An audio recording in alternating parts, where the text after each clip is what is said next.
का एक जवान लड़का रहता था। वो पत्थरों से ऐसी मूर्तियां बनाता था कि लगता था जैसे उनमें जान आ गई हो। लोग कहते थे आनंद के हाथों में जादू है। एक दिन आनंद के गुरु ने कहा मुझे एक दुर्लभ पत्थर चाहिए जो सिर्फ काले वन में मिलता है। काला वन, ऐसा जंगल जिसके बारे में कहा जाता था कि वहां वक्त ठहर जाता है और दैत्य राज करते हैं। आनंद ने अपने औजार, छेनी और हथौड़ा उठाया और निकल पड़ा। कुछ दिन तक सब ठीक रहा। वो पेड़ों के बीच से गुजरता, फल खाकर पेट भरता और पत्थरों के आकारों को देखकर सोचता अगर ये सब मेरे हाथ लग जाए तो क्या कला बनाऊं। पर एक सुबह जब वो नदी किनारे आराम कर रहा था तो जमीन जोर से हिलने लगी। वो घबरा कर उठा।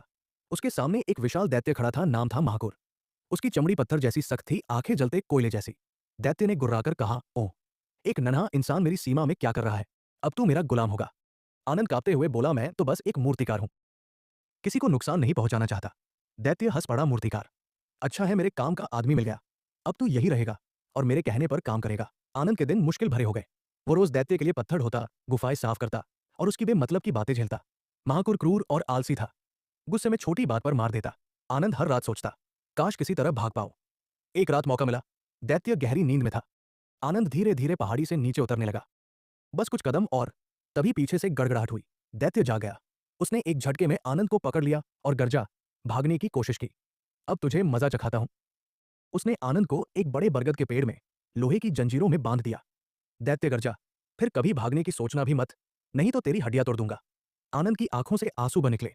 उसे लगा अब जिंदगी यही खत्म हो जाएगी। उस रात आनंद जंजीरों में बंधा आसमान में देख रहा था। चांदनी चारों ओर फैली थी।